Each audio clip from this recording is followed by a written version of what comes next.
Welcome to The Pause, the Hush Hour podcast, in which I, Alicia Davis, sound healer and meditation guide, chat to people I find inspirational and fascinating, and I hope you will too.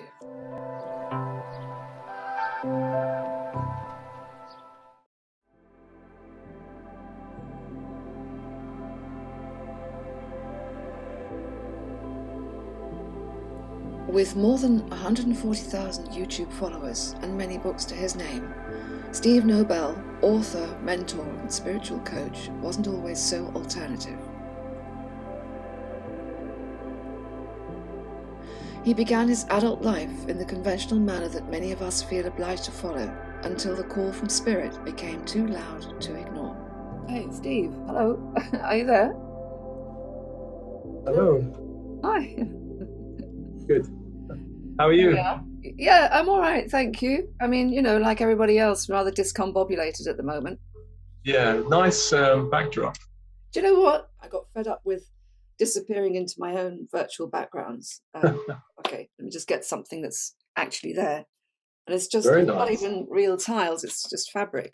Oh, is it? Looks like you're in Morocco or somewhere. I know, but I'm not. I'm in Brixton.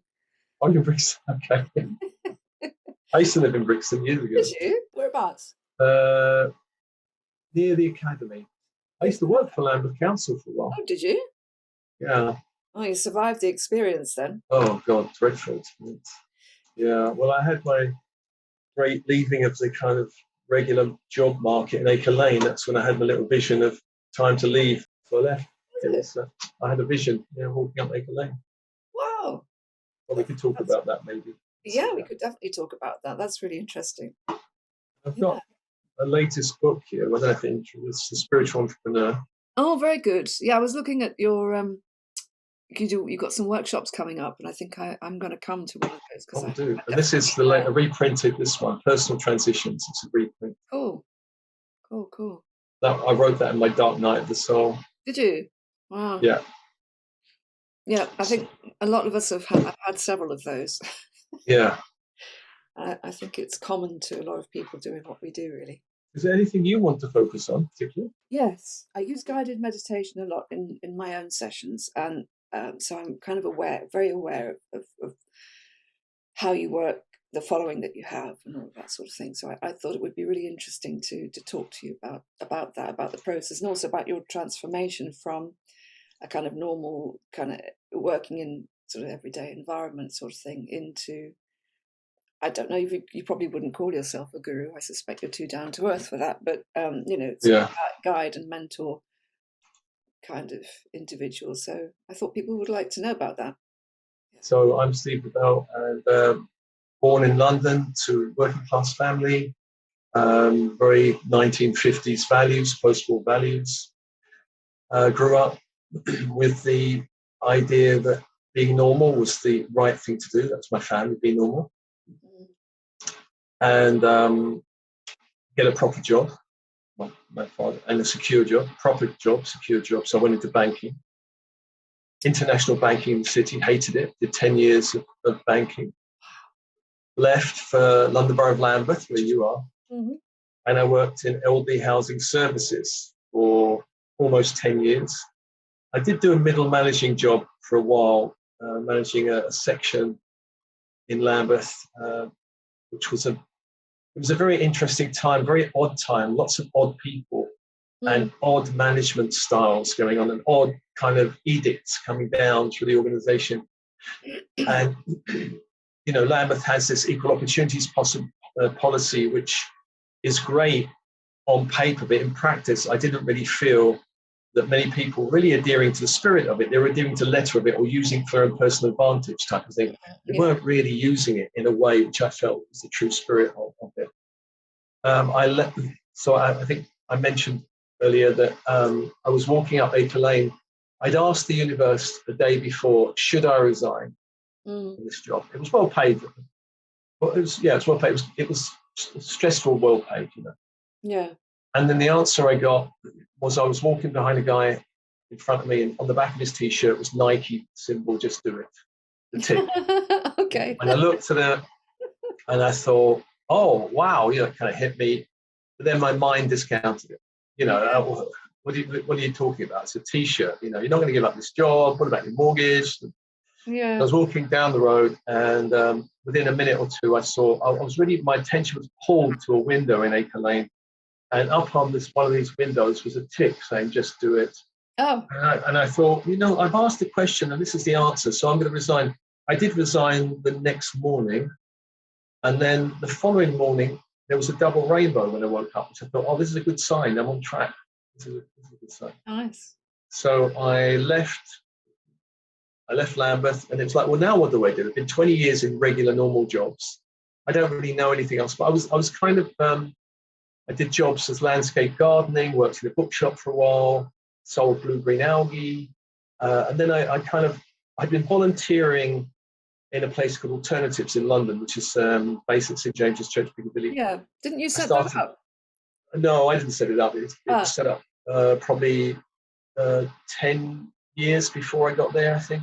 10, 12 years. Oh, I misunderstood that then. Yeah, no, I'm not the founder, but I joined in 95, I think it was, and volunteer. And then after resigning from my job, I went and worked in their office for £5 an hour, £5 an hour, which was like, well, the minimum wage was, I think, £3. So it's like, wow, I'm getting above the minimum wage. That's one. It was a lot less than I was used to. I worked there for a while. I became the administrator, which is kind of like a office manager type thing. And then there was a big kind of Macbethian punch-up in the organization. And the directors were leaving. I was asked if I wanted to be a director. So I said, yeah, why not? Okay. But in a way, I was a director, but I was still doing the same stuff. I was just a director in name. There was another two people really holding the organization. I was just kind of learning, I suppose. There was another Macbethian punch-up. Knives were thudding in the wall, blood on the floor. Like Shakespearean drama in spiritual organizations. It goes on. Isn't it funny how that happens? Yeah, and then I was left holding the organization by myself, and I thought, well, I don't. Yeah, I'm a director, but I don't know how to hold an organization like this. So what I did know was how to meditate, pray, and ask for guidance and help. I've been doing all kinds of spiritual work for a while. And I was getting really rapid guidance, employ this person, do that, get this speaker, because the organization was in very bad morale after this fighting. And then there was also money issues, because it had been, money is a feedback in any organization, was plummeting. And the trustees of the organization said, well, if it goes into the red, then we're going to close the organization down. And I think we were really close to being closed down. It was really a difficult time, but it took about 18 months to pull it out. So myself, guidance with whoever was guiding me, we pulled it out. Yeah, so it came out of the problem area. Its morale went shooting through the roof. It became so money, morale was good. It already had a good reputation. It had a reputation, but it was just like difficult dynamics in the organization. So all the dynamics were stabilized. I worked there for 13 years as director. And then I was getting the impulse to leave. I should leave, but I was a bit afraid to leave. What am I going to do now? I don't know. I've been through these big changes. I don't want to leave again. So in the end, I did resign. I gave a year's notice so they could find someone to replace me. And then I kind of went on this journey, which was a bit difficult. It's a bit of a dark night of the soul. I came out of that in 2016 after 6 years in the dark night. And during that time, I wrote a book on it, which was this one, Personal Transitions. Wow. My spiritual awakening and dark night of the soul and waking up. Something. And then I came out and started this business. As you managed to hold it together, even in the dark night of the soul, enough to be able to write a book. That's quite impressive, really. Well, I think the book got me through it, because I thought I don't have anything to hold on to. But I thought if I can write about it, that practice of getting every day to a computer gave me a sense of purpose. And I just felt that. I did nearly drown in Greece during this project. I was in Greece. Oh, I remember that story, yeah. Yeah, and I remember when I was, the waves kind of washing over my head and thinking, but I haven't finished my book. And that was the thought I had. That was the thought. And I thought, I can't go. I'm not finished my book. Yeah. I got rescued, actually, and pulled out of the sea and dropped on the beach. So I did finish the book, and I came out of the dark night, and I started my current business in 2016, the Soul Matrix, which is now for starseeds ascension process, spiritual awakening. It's got about 140 plus thousand on YouTube following me. Yeah. Got my own social media site. I'm building a couple of apps, I hope. We'll see how that pans out. And I've also recently written this other book, which is Spiritual Entrepreneur. This is my latest one. Yes. Because I really love business, and I've always liked business. So okay. So that kind of brings you up. Sorry. From birth to now. Yeah. Let me just shut up. Sorry. That's all right. There you are. Birth to now. Yeah. Wow. Well, I just wanted to ask you, because you mentioned in passing that you were doing a lot of spiritual work before you had this vision. I want to go back to that moment, that sort of turning point. What were you doing? Or how long had you been doing that for? I mean, was it something that you were practicing while you were married and when you were in the banking profession as well? Yeah, so I'd been married. I had 2 young children. I started waking up in 1991, actually, with the death of my father, which was not easy. Not that I was close to him, but it was just the manner of the whole process and how it was treated. That kind of woke me up. I started going on a search. I found all these teachers. The first one was a white witch in Brixton, actually. And I was going to her for language lessons. And then I quickly ditched the language lessons and went on for tarot and crystals and everything else. I thought, because her room was, there was 3 black walls and a maroon dark red ceiling and all these Wiccan goddess statues and books and crystals and incense. And it's like, wow, what is this place? And I really liked it. And so she taught me tarot, which was really opening my intuition. It was my first experience of learning to trust my intuition. Then I went and found a crystal healer for 1.5 years, and she really opened my energy field. Then I found a spiritual teacher called Jill Edwards of Living Magically, and she opened me up in every which way. And then I went from there, shamanism, Wicca. She pointed me to alternatives. So I was really, by the time I left Lambeth, I was really exploring, opening the channel, awakening the light body, guides, angels, manifestation, the whole lot, really. I was diving deep into it all. Did you, I mean, it must have been quite strange for you being in a corporate world and kind of living this alternative life. It must have been a bit of a weird parallel thing going on. I mean, how did you manage that? Well, I was a bit naive in the beginning because I used to bring crystals in and do that. And I thought, well, I can lift the vibration of this place. But what I realized after a time is it's really hard to lift the vibration of a really heavy workplace where people are generating nonsense in their minds all day long and their emotional bodies all day long. So I could bring in crystals, I could put light in the walls, I could do my little clearing processes. But these people were generating, a lot of, and there was a lot of them. There was 12 of them and 1 of me, so, and also the management above me. I mean, I did have a couple of very nice managers above me, but to be honest, the management at the time was dreadful above them. The whole ethos was a very weird kind of environment. And so it wasn't, I think anyone in the corporate world who thinks they're going to transform the corporate world by going in there meditating it's really hard. If you're a freelancer coming in from the outside, you have a bit more of a chance. But even then, you've got a brief from, HR or whatever, we want you to do this. So there's all these constrictions. Whereas for me, running my own business now, I'm outside. I have people in the corporate world coming to me who want to escape it. I help people escape the corporate world. Nice. I quite like that, Yeah. If they want to escape. Yeah. Not forcing to escape. Well, I guess they wouldn't probably come to you if they didn't have an inkling. Yeah, I did train in regular coaching and I should try it, but I realized that regular coaching was helping people cope with the system. And I didn't want to help people cope with the system. I wanted people, if they truly wanted to get out of the system. Yeah. Because there is life beyond the system. This is what I found. Yes. Having been in a very strong conservative banking environment, in a very left-wing, crazy, anarchic, Lambeth environment, and then in the middle of the road, which was this very spiritual alternative, world. So I've lived in 3 different worlds, really. And I think it's good because they say in shamanism, you need to have a foot in different worlds. Yes. And so I think it's been good to have a sense of, if I had grown up with hippie parents and I just had this wonderful hippie lifestyle, I would not have understood the corporate world. If someone said to me, can you help me? I would go, It's a bit like someone going to a billionaire saying, "Can you help me with my abundance?" And the guy would say, "Get a trust fund." Where's your trust fund? They wouldn't understand it. I've worked in as a director of an organisation. I've also worked driving a London bus. I had in my dark night of the soul, I had a period of driving a bus. Yeah, That was the only job I could get. So I had quite hard, huh?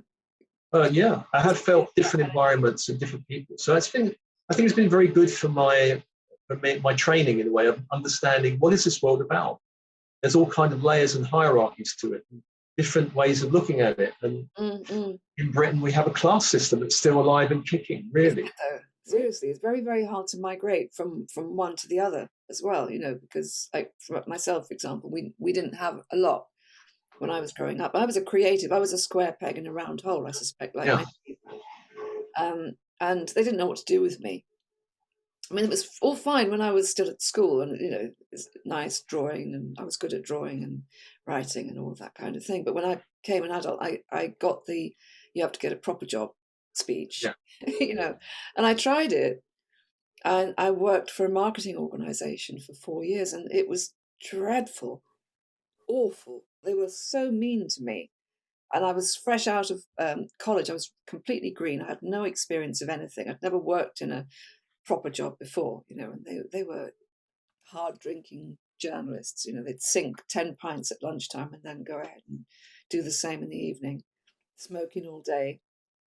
It really was completely sort of antithetic to my soul, really. But I didn't know what I was supposed to do, so I stuck it for 4 years because I didn't know where else to go. You know, I'm sure lots of people of similar kind to us find themselves in that kind of situation, you know, where you're stuck in something and you're too frightened to step out of it because you don't know what else is there. Instead of having the confidence and taking the leap, you hang on, even though you hate it, you know. Yeah, that was the case for me. And I think education system in this country and in most countries are geared to send people into the corporate world, the factories, the army, systems.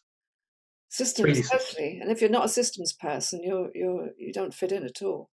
Yeah, and you don't know if you're not. I didn't know I'm not a systems person. I thought, well, I quite like school. I like learning. I must say, I did like learning. But I think it's just prepared me for being a cog in a big machine. And I really didn't. I like personal development. It's one of my kind of values. I like to grow and learn and expand. But so when I ended up in the bank, I was doing the same job because they like specialists. So you're trained to be a specialist. So you do the same job for 2 years. Like that bit of paper goes from that tray to that tray, and that has to go there, and all of this. And it's like, well, now I know how to do that. If I leave this job, I'm not really fit for anything because I know how to move that to there and then to there, but I don't know anything else.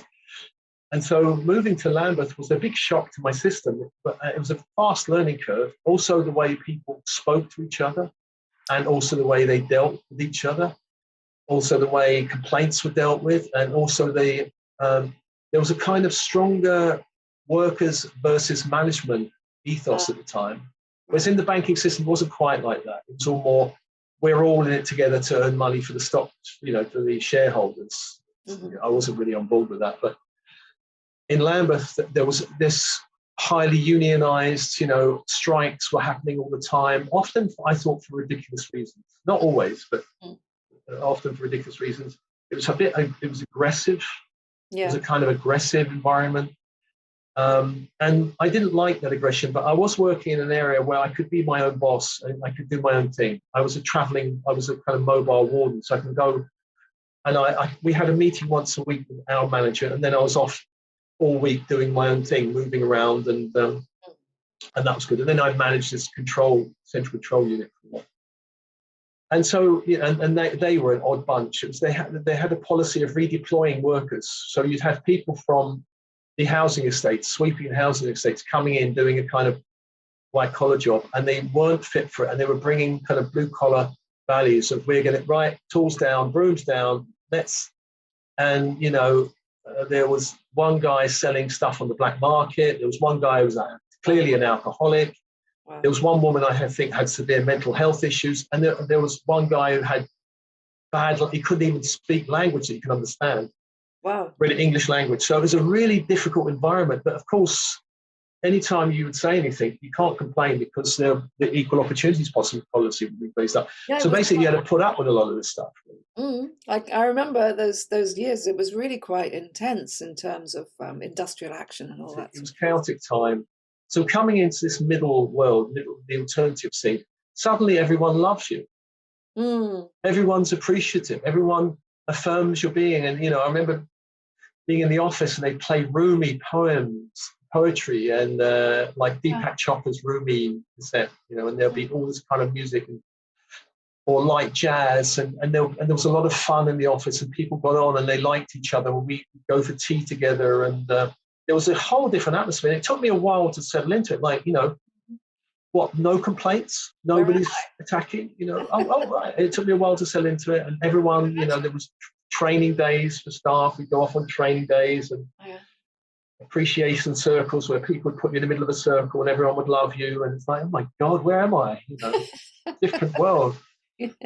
But I really took to it, and I became a director, which meant I could steer the organization where I wanted to go. And because I was very passionate about the area, I love researching, and I'd go on research, authors and really find, how do we get these people meditate with the angels, saying, angels, can you just help us find a connection to get that author?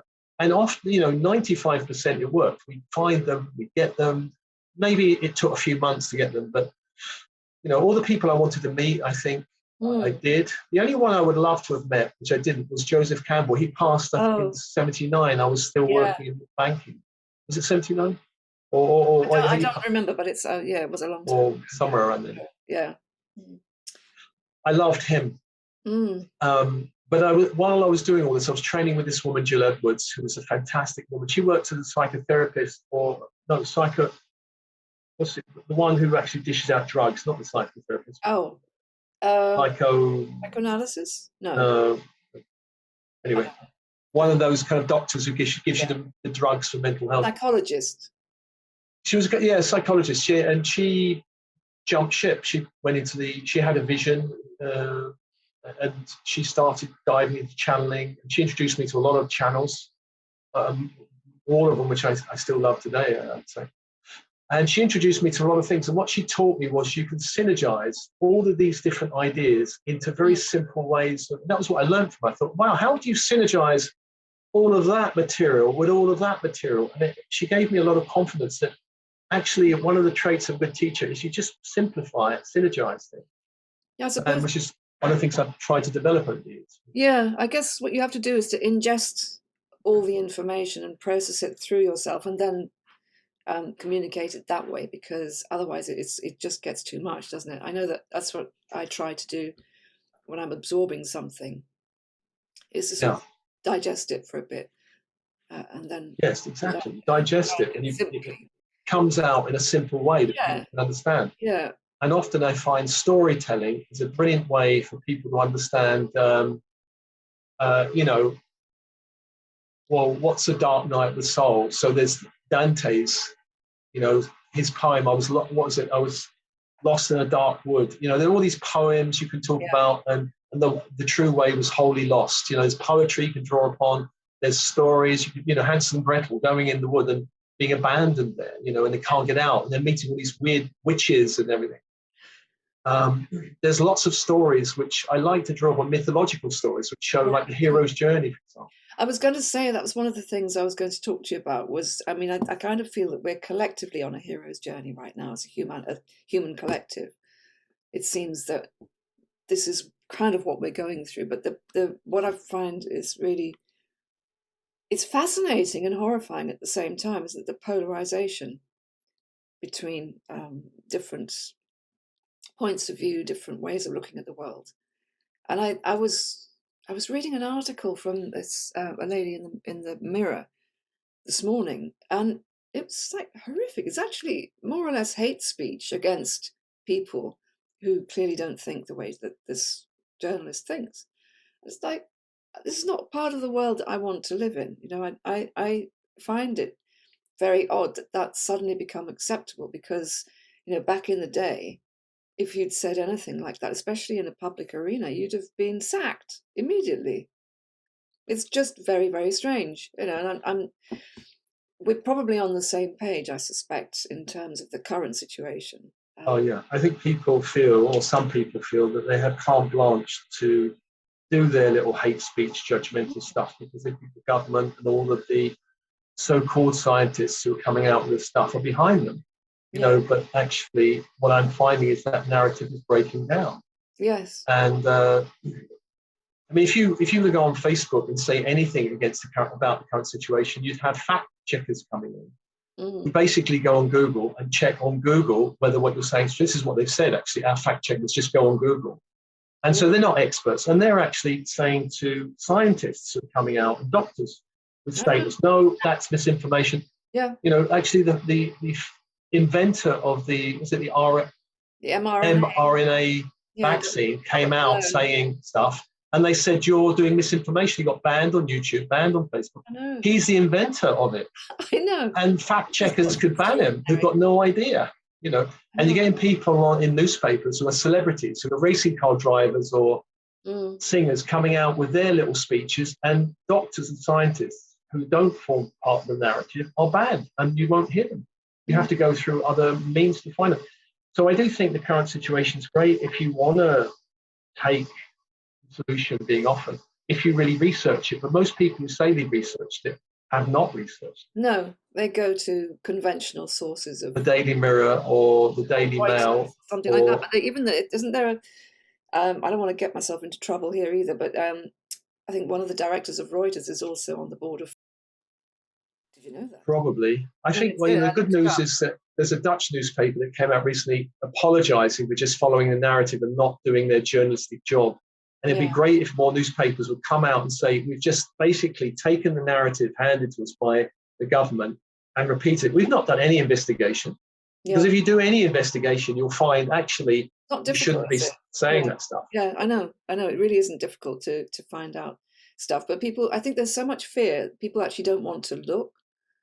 I'm trying very much to have compassion for people who are going in it, because I'm in my family, I'm the only one who isn't currently. Me too. Well, my partner and me, all my family have been, they've all taken it. Anyway, I mean, back to the hero's journey. I think that the film The Matrix, the first one, is very close, I think, to what's going on now. There are people waking up. There are people taking the red pill, but the red pill does take you down a rabbit hole. The blue pill is nice and comfortable. You're in the regular, everything is certain. We know the governments are telling us the truth.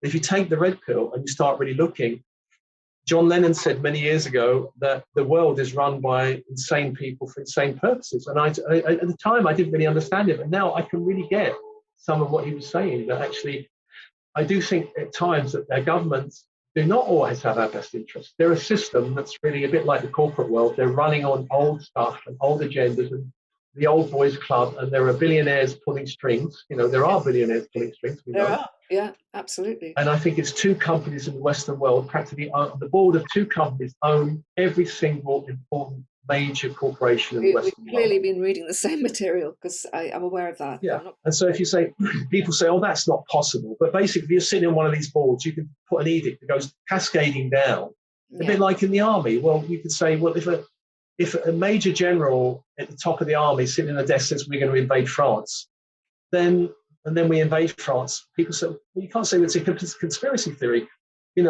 Of course someone's organised that and set the agenda for that, and we're all moving towards it. The whole country's mobilised. Yeah. And again, it's a small group of people. And I think that, to be honest, it's a bit like The Wizard of Oz. I like that film where Toto is pulling the curtain back. We're more and more seeing the wizard behind the curtain. We more and more see the charlatans who are really at play here. Yeah. In Britain, we've got Prince Andrew. Well, I don't know if he's Prince Andrew anymore. I don't want to call him anymore. But he, is real rumblings going on in the establishment. Boris may be kicked out, we think. I think that's a distraction somehow, because, Boris obviously is being given guidance about what to do. So I didn't intend this to be a political conversation, really. But anyway, here we go. I kind of feel as if he's not personally responsible. He's being directed, I feel, from... Yes, they're all being directed. There's a direction coming down. So if you money does talk. Yeah. Money talks. Yeah. And if you're a billionaire or a trillionaire, you have a lot of power in all kinds of ways. You can You can bring down governments. You can crash markets. You can do all kinds of things. Yeah, exactly. And governments know that. Yeah. And I think, in Britain we had Tony Blair, who was kind of making friends with. I kind of liked him for a while, but he kind of crashed and burnt as well. So we are in this Matrix film. A lot of people are taking the red pill. They're waking up and they're looking at the world. Now, the world I see is not the world that my family sees. I look at the world, and my son, who is working for the NHS, who's really kind of pro, I sat and chatted to him a little while ago, and he actually says, "Yeah, I am a bit confused, to be honest." Yeah. And I think confusion is good, because I think people need to get confused about what's going on. That's the moment when something is about to shift, isn't it? When the confusion happens, you know that it's not as cut and dried as you thought it was. Yeah. And all of a sudden, it's like, whoa, there's no solid ground anymore, and you've got to go with what you're seeing, and not what you think, because none of us, it's not comfortable to think about the fact that everything you thought you knew may not be correct. I mean, not to say that everything is, but it's a lot of stuff that we've grown up assuming, accepting, and we think that is how things are. And then you just get to realize, and I mean, I've been aware, I suppose, for quite a long time, that corporate interests were very heavily influencing government policies and things like that. And I think when Cameron was in, it was really blatant around the whole the fracking thing. Remember that? It was so obvious to anyone with eyes to see that there was a reason why this agenda was being pushed, despite the fact that people didn't want it. So I actually think this is it's a really exciting time. It's dreadful, but it's also, there's so much potential. It's really sort of pregnant with potential for positive change. The old world is cracking. Yeah, exactly. Old systems are cracking, and they have to crack. Yeah. I do think of it a bit like two rivers meeting. There's a lot of light coming on the planet. A lot of light. A lot of starseeds being born on the planet. A lot of high frequency beings and teachers being born, and channels being born. And then you've got the old guard, the old way of doing it. And those two rivers, where they meet, creates volatility. The world is churning, and those old systems are not in integrity anymore. Like Big Pharma is not in integrity. And I can well see that, it's got this kind of supernova that is being inflated with billions. But I wouldn't be surprised if it completely collapsed a little while along the road.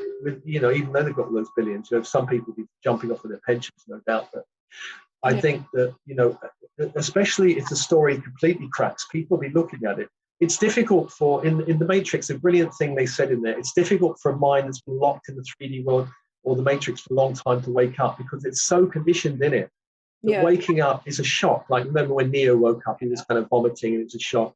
Yeah.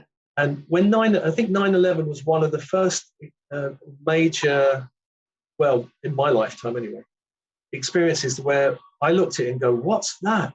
And the narrative came out, and I was like, no, that narrative is not true. But so many people I've spoken to, it's what we're talking about is not just a narrative around one thing, but they have to shift the whole mindset around the world. And so it's not just like, well, what really happened with the Twin Towers? It's, what kind of world am I living in? Is it the world I think I am, where I go to work 9 to 5, have my mortgage, marry, have 2 children? Or is it something else? Or are we in a different kind of world? And I'm not suggesting it's like the Matrix, like there are machines I know. lying in the sewers or anything. But the metaphor of it is real. And I think really, really good metaphor. And I think it was, but I went to see the most recent one. Have you seen it? Yes, I have, yeah. And I nearly laughed out loud right at the end. Do you remember what they said? No, what did it say? About people being like sheeple. Oh, sheeple, yeah. Wow. In a major film to come out with that, I thought, oh God. Not that I don't use that word myself. No. I think it's a bit rude. But that metaphor of people following like sheep is there. And people are following, because I do think the way hypnosis can work is, if you put a story out and people through the media repeat it often enough, people start believing it. And then those people start reinforcing that story with their friends and colleagues and family. So what we got now is a lot of people have been hypnotized into something, basically been hypnotized into a script.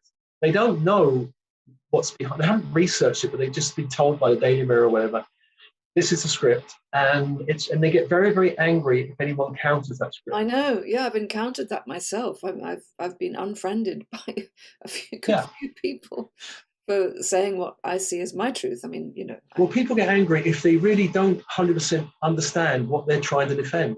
And they're defending the suffering. They're defending a ridiculous position. And the more ridiculous their position, the harder they'll be entrenched into fighting for it.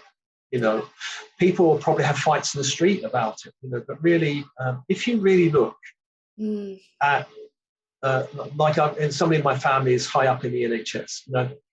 I chatted to him, and basically he sent me an NHS propaganda film. And I think, well, okay, fine. If that's as far as you want to go, if you're not willing to listen to loads of doctors, loads of scientists who are coming out, or even people who are coming out from talking about patents that have been brought out way before this current crisis. And if you're taking a patent out on a procedure or on a virus, then you know that something, you're planning it. If that's taken out like 15, 20 years before it comes out, then you might think, well, why would you do that? And not only patent the virus, why would you paint all of the tests around it? I know. So wouldn't it give you an alarm bell? And, Yeah. and to me, I've always thought democracy is free speech and people say what they like. And it's funny that YouTube and all these places have allowed hate speech, really, like right-wing hate speech and maybe other hate speeches. But as soon as someone came out and said, I remember a friend of mine who's an author, put very early on the current crisis, take lots of vitamin C. He was blocked on Facebook. Yeah. By people who've got no idea. And this guy has written 16 books on nutrition. Wow. And people who've got no idea went on Google and just said, oh, it must be misinformation, we'll block him. He was sent to Facebook prison. Like natural immunity, you can't mention that these days, can you? Well, I think, wasn't it, the WHO came and said, well, natural immunity is fine, but we can't prove what actually helps it. They're trying to say there's no proof around it, but there's loads of proof of that. I actually saw a doctor on Twitter saying something along the lines of, I haven't seen any evidence of this. I don't know that it exists. What, natural immunity? Yeah. Right, yeah. Interesting. And I actually responded, either you haven't studied properly or you're being paid very well. I thought, oops, I thought I might get banned for that, but But wasn't it HIV destroys your immune system and that's how you die? People have immune systems and they have either a fully functioning one or a badly functioning one. And if it's not working, you will die. Yeah. And we need an immune system. Like anything in our body, any system can function optimally or not optimally, depending on our lifestyle, what we're feeding it, and our mental and emotional environment. There was what's his name? The Biology of Belief. Oh, Dr. Bruce Lipton. Yeah. So I've heard him speak a few times. He's not really like you expect a scientist. He's quite inspirational. Most scientists are not. I love him. He's really, I don't know. He's like everybody's cuddly uncle. Yeah, he proved was it entomology? No, what is that? He's a branch of science where he proved that cells in the body are not determined solely by your DNA. They're determined also by the external environment and your internal mental and emotional environment, psychic environment. He proved it. And for 20 years, scientists were saying he was completely mad. And now it's a proven part of science. And so we know that your mental and emotional environment affects your physical body and physical systems. We know that. If you're watching soaps all day long, if you're eating really badly toxic material, if you're smoking all day long, drinking alcohol all day long, of course it's going to affect your body. Yeah. Years ago, I think Queen's father, his doctor said to him, smoking's good for your health. They used to say that, didn't they? Yeah, smoking good. This is how we could trust doctors, They changed their minds, when new evidence comes along. So, smoking is good. My mother was a chain smoker all her life. It killed her in the end. Smoking, at the end, she couldn't give it up. Yeah. And my father also died of emphysema. So, and doctors will, hopefully there are more enlightened ones today, but they will prescribe drugs or the knife. What's the NHS? That's training, isn't it? Because they're actually trained. Their training is paid for by the pharmaceutical companies. It's not a broad spectrum training, as I've come to understand. Because somebody I was very close to died of cancer in 2018, and I said I was trying to compile information about diet, food, things that would help alkalize the body. And he went to the hospital and he asked them, "Is that right? That even if I eat good food, will it help?" And they said, "Oh, it makes no difference." So, well, all you need to do is go in the hospital and eat their food to know that they don't care about what you eat. oh If you're going to eat the stodgiest load of crap, yeah, ice cream, or I remember someone had a heart operation I was visiting, and then giving them loads of ice cream or something, or a large dose of sugar in the body and dairy. I mean, great. yeah, I follow a pretty strict, reasonably strict diet of non-gluten, non-dairy, non-grain, mm, some processed, but like I might have a tin of organic lentil soup or something, but 100% as near as possible organic. All my water's filtered and charged with energy, and so I think this, and also I do take some supplements, and I think this is why in the current crisis, I go out and I look at the world and go, oh yeah, there's a crisis. I forget until I see people with the things on their faces, and I kind of look at them going, can you breathe? Oxygen is really important in the body. It's important to breathe. And there's lots of contrary advice about, I think even the WHO gave, no, you don't need to wear them. Yes, you do. And it was all kind of weird advice coming out. Yes, yeah. And even our government here in England were told by scientists, you do not need to jab children under the age of whatever.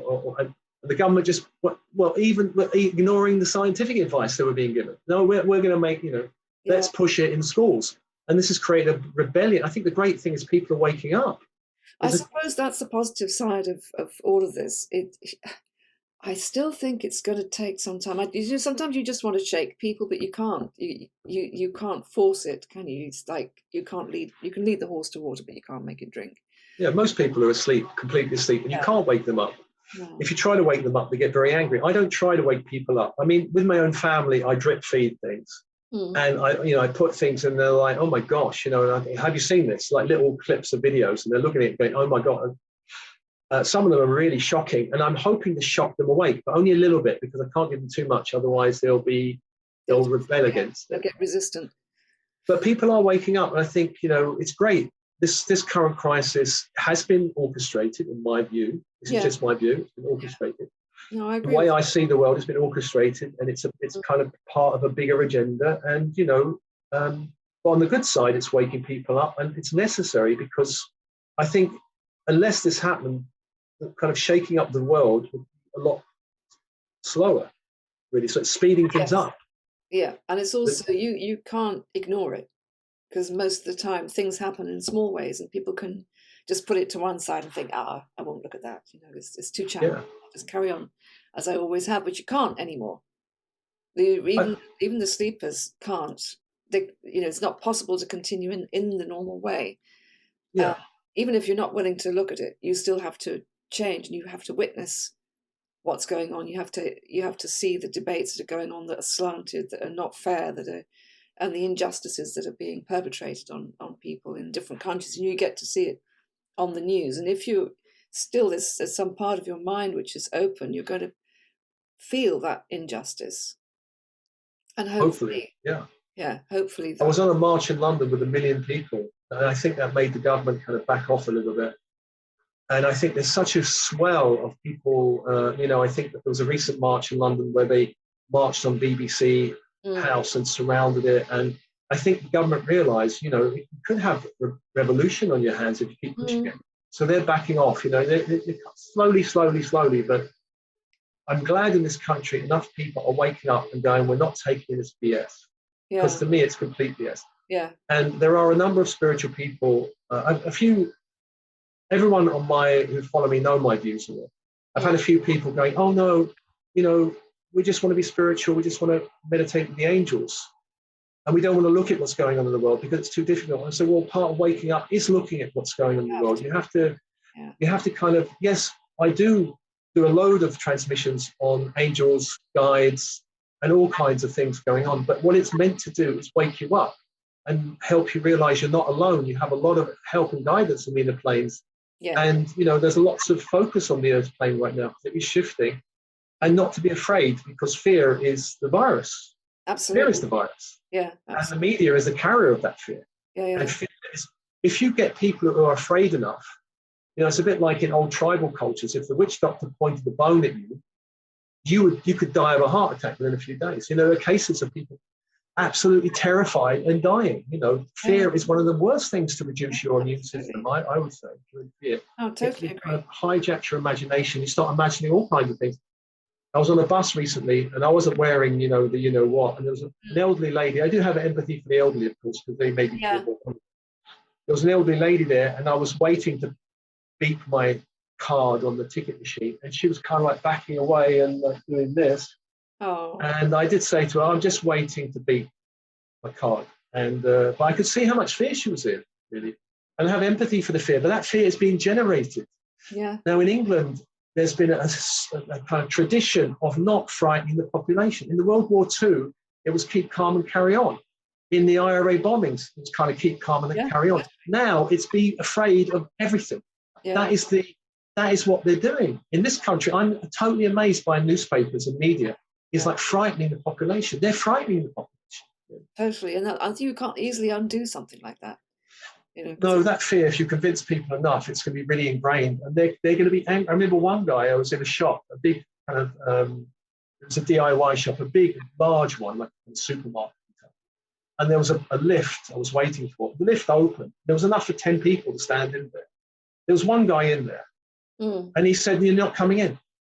He wouldn't let me in. He said, no. And I said to him, I think you've been reading too much of the Sun newspaper, really. And he was terrified. He had a lift where you could fit all these people. He wouldn't let me in. And that level of fear, you've got to keep so much distance away. My son, who does work in the NHS, showed me what a real mask, if you want to keep out viral particles, looks like. It covers the whole head. It's got real big valves in the side. These little things people are wearing wouldn't keep, it's like we're having a ring fence keeping mosquitoes out. It's like ridiculous. It's just psychological to make you feel better, but actually it's worse for you. And actually people have become attached in some way. They like it, yeah. A sense of security from wearing them. Well, when I was wearing one in the early days, I got a shield, like a rainbow shield that covered my whole face. I looked like an alien. And people would like step back. I'd like to I thought it was hilarious, really. Yeah, I'd love to have seen it. Oh. I thought, well, I'm going to laugh. If no one else is going to laugh about how ridiculous it is, I'm going to laugh. I'm going to keep my energy high. And laughing is one of the things. It's good that we laugh about this, because I think laughing at this very serious situation is important. And I'd like people to laugh at it, because they need to see the humor in it. It's ridiculous. And yes, of course, there is a serious side. People are dying, and maybe more will, but I still think the solution is worse than the problem. I do, yeah. The so-called solution is the problem. Yeah. I completely agree. I hope I've been clear enough without being direct in my language. I hope so. I'll have to go through it afterwards and have a check. But anyway, I know. Edit out me. Yeah. Anyway, perhaps we should revert to something less controversial and talk a little bit about let's talk about angels, actually. How one of the things, when I do my meditations, I've found myself a little bit uncomfortable or untrusting. I wasn't sure how to determine whether an energy which was external to mine was trustworthy, or whether it was what it appeared to be. And I wondered how you deal with that when you're working in the angelic realms and when you're doing your meditations and so on. Well, I have a clearing process that clears me and clears the beings I call, but I still check them. And for me, I'm really, in terms of meditating, I'm very kinesthetic. I feel them a lot. And so my energy will either be expansive, light, or heavy and contracting. So if I call a being and I start to feel heavy and contracting, I start to wonder, who are you? What is this being about? I work a lot with clients, and we call all kinds of beings, or even people in their energy field. And there's all kinds of ways of checking and asking these energies, who are you really? What you're doing here? And it's very hard for them to lie, because even if they try and lie, it becomes really obvious they're lying. Okay. It's a bit like, let's say, a stereotypical situation of an empathic woman meeting a narcissistic man. So in the beginning, they look good, they sound good, Mm. but there's something off about them. Mm. And depending on to the degree that empath is trusting their intuition, is the degree they won't get entangled with that narcissist. If the narcissist will come in and hypnotize them with all their lovely, sweet talk, and I'm amazing and you're amazing and we can go off together. If they allow the narcissist to hypnotize them, then they're lost for a while, because the dance of the empath and narcissist is really, really difficult and can be quite cruel. The empath it's a good learning, it's like a slap around the face. So it's the same with any angel or guide. You call them, you feel them, you might ask them, are you of the light? Are you aligned with my higher self? Are you aligned with my soul's mission? And their answers will give you, will give you where they're coming from. Okay. Really. And so when working with clients, for example, some guides are really there to help them and some are really there to block them. And actually, when I ask them, are you here to help or block, hinder or block, help or hinder, they will tell me truthfully, oh, I'm here to block. They have if you ask them, they will tell you, oh, I'm here to block this person. Wow. So great, thank you. Thanks for telling me. Or sometimes some of them try to be a bit, but clearly what they're saying is not truthful, and it's very easy to catch them out.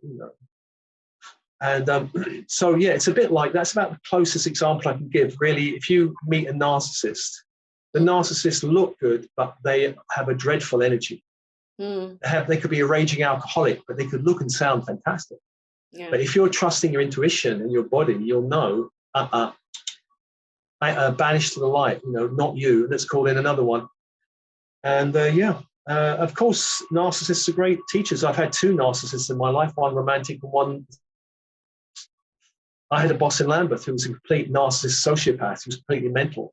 And I learned a lot from her, and then I had another one romantically, and I learned a lot from that one, And I think I need to learn about narcissists because otherwise I can't help people. It's interesting, yeah, because I've had two encounters with narcissists, stroke sociopaths or psychopaths in my life, and I think it's the same thing. Because I got it into my head, I needed to learn to deal with difficult people. Well, I certainly got that opportunity in and then some, because I found myself thousands of miles from home. In a foreign land that I'd never been to, not speaking the language, with this person who then proceeded to create a reality around me which wasn't actually true. It was one of the worst experiences I think I've ever had in my life. Fortunately, I was aware at all times of what she was actually doing. And when I got back home, it took a while. It took about 3 years to get over that. But it's a lesson that I hope I never have to repeat. If you call a false light being in the inner world, they will do the same thing. They will screw your reality. They will start whispering in your energy field. And very common, for example, for entities to start saying, it's time to kill yourself. Kill yourself. Those that kind of, I think mental health, mental institutions are filled with people with weird entities in their field. They think they're talking to God or Jesus, and they're talking to somebody else. So yeah, it is an interesting one. It's a deep subject, really, but maybe a whole webinar can be talked on that one, really. But it's very important to know, to tune into your intuition, to know who you can trust in the outer world, who you can trust in the inner world. Both reflect each other. If you don't know who to trust in the outer world, you're going to be equally as flawed in the inner world, probably. You need to have your radar on. Definitely. And this is part of the spiritual practice, is tuning in to the higher source, tuning into your body. Intuition has two aspects. One is the physical aspect, the body, which is really the heart chakra downwards, which is gut instinct, it's animalistic instinct. And everyone on the planet has access to that. Every soldier, every policeman tends to have a gut instinct. They use it a lot. Criminals have a gut instinct as well. But if you have a spiritual practice from the heart upwards, you're tuning into universal energy, intuition, and that type of intuition will tell you, well, actually, 3 on the timeline, there's this opportunity, so take a step now. So there's that kind of intuition, which is very, very different. Or you can ask the universe questions and it feeds back. It's a very different type of intuition than just animalistic, I feel this person doesn't like me, or, that kind of thing. Yeah. So gut develop instinct. both of them. Yeah. Cool. And I noticed, I'm just reading my notes here. I noticed that you mentioned light language. You're doing some workshops on light language. Yeah. Which is, I suppose, Well, it's a manifestation of what you were just talking about, in a sense, isn't it? I guess. I don't do it myself, but what I've got is 2 teachers on this webinar that I've known very well for a number of years, and I'm basically interviewing them, and they're doing experience of light language, both of them. So that's what that webinar is. All of my webinars, I run them, but this is one webinar where I don't do light language. Okay. Okay. And so I got them to do it because there's a big interest in light language. I kind of came across it in the late 90s, but I never really fully understood it. Yeah. I kind of get more of it. Actually, I was given the light language. Where is it? Oh, it's over there. I can't reach it. Someone gave me a session and actually drew in light language the session with me. So I've got this channeled light language image, but it's a bit too far from the image. Oh. So yeah, I mean, people sing light language, speak it, they do hand movements with it, they draw it. I've seen it. I mean, I feel it on an instinctive level. I think I struggle slightly to, because I do it a bit myself, but I haven't do it in public because I struggle with labeling it in a way. You know, it's the conflict between that logical mind thing is going on there, and I think it would work very well with what I do because I work with sound, you know, but I'm slightly hesitant to put it out there.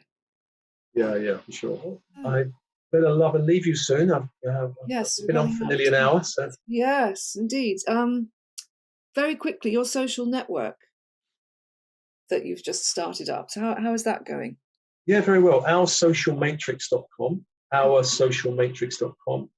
You sign up, you get access to a whole library of material there. There's about 10,000 people on there. And there's people on their daily posting. It's a bit like Facebook, but people are very nice and you don't get attacked on there. You get lots of nice videos and nice quotes. It's very affirming and loving. So it's a kind of nice place. If you're a starseed, come and check it out. I will. In fact, I've signed up already. Oh, good. Anyway, so thank you so much, Steve. It's been a real pleasure talking to you. I would actually really like to talk to you in more depth about what we were just talking about the angelic realms and so on. And thank you for your time. Okay. Until next time. Until next time. Take care. Bye.